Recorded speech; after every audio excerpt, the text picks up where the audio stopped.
ఆయన వచ్చిన తర్వాత నేను పిల్లలు కలిసి రెడీ అయిపోయాము. ఇంకా మా చెల్లి వాళ్ళ ఇంటికి వెళ్తున్నాము.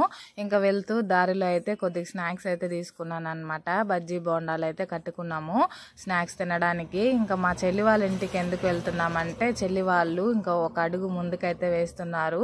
వాళ్ళ లైఫ్లో ఇదొక మొదటి అడుగు అనమాట. వాళ్ళకి పెళ్ళైన తర్వాత ఒక శుభకార్యం చేయబోతున్నారు. కోళ్ళ ఫారం కడుతున్నారు. వాటికి పూజ కోసం అయితే భూమి పూజకి ఈరోజు వెళ్తున్నాము. మేము వెళ్ళేసరికి సడన్ షాక్ ఇచ్చింది. మా చెల్లి కూడా బోండాలు చేస్తూ ఉంది. నాకు చెప్పిండొచ్చు కదా ఎందుకు తెచ్చావు అన్నట్టుగా అయితే చెప్పింది అనమాట. నేనే ఫోన్ చేయలేదు. ఇంకా నైట్ డిన్నర్లోకి మా చెల్లి అయితే అల్లాసందల కూర, ఇంకా వైట్ రైస్, రసము, చిక్కుడుకాయ తాలింపు చేసింది. ఇంకా డాడీ కూడా వచ్చాడనమాట. డాడీ ఇంకా టైల్స్ వేసిన తర్వాత ఫస్ట్ రావడం కదా ఇంటికి, అదే పరిశోధిస్తున్నాడు. డాడీ మేస్త్రి కదా మరి. ఇంకా మా వాడైతే వచ్చింది నన్ను పలకరించలేదే అనేసి వాళ్ళ దగ్గరికి వీళ్ళ దగ్గరికి తిరుగుతూనే ఉన్నాడు, పలకరిస్తూనే ఉన్నాడు. చాలా నాటిగా తయారయ్యాడు అనమాట వీడు. ఫేస్ మాస్క్ గురించి నెక్స్ట్ వీడియోలో చెప్తాను. ఈ వీడియో నచ్చితే ప్లీజ్ లైక్, షేర్, సబ్స్క్రైబ్.